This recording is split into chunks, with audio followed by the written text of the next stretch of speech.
Walking home through this slum in a Kampala suburb, Ugandan singer Jemimah Kansiime has long dreamt of international celebrity.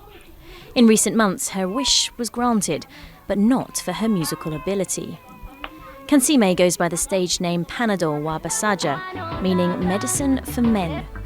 In a bid to raise her profile, she released a particularly raunchy music video last year, drawing inspiration from other performers like Rihanna. But the video didn't attract the kind of attention Kansiime was hoping for. It was a very bad experience for me. First of all, it was not my intention that the entire video would be that explicit. I was trying to see if such a video would market my music and if I could get something good out of it. So when I was arrested and taken to prison and the conditions were bad, I regretted it. What I expected to get out of it turned out to be a disaster. I didn't do it intentionally, I just wanted to see if such a thing would market my music. Kansiime's video brought her into a head-on collision with Uganda's Anti-Pornography Act, signed into law in February 2014. It bans women from revealing thighs, breasts and buttocks, as well as banning short skirts. It's a throwback to the reign of Uganda's former dictator Idi Amin, who outlawed miniskirts in the 1970s. For the country's ethics minister, Kansiime's video poses a real threat to this socially conservative country.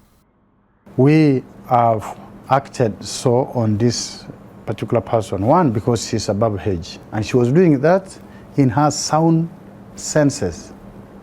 She was not pervert, addict, or influenced by some other factors. She was doing this in good faith. So stubbornly, she was using her body to, entertain the world around, and we found this not acceptable. But for Kansiime's lawyer, she is simply being made an example of. Panadol was the easiest choice in the country.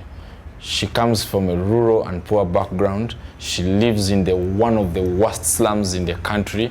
She has no money whatsoever with which she could hire the best legal services to defend her. Kansiime's case raises wider questions about the role of women in Ugandan society.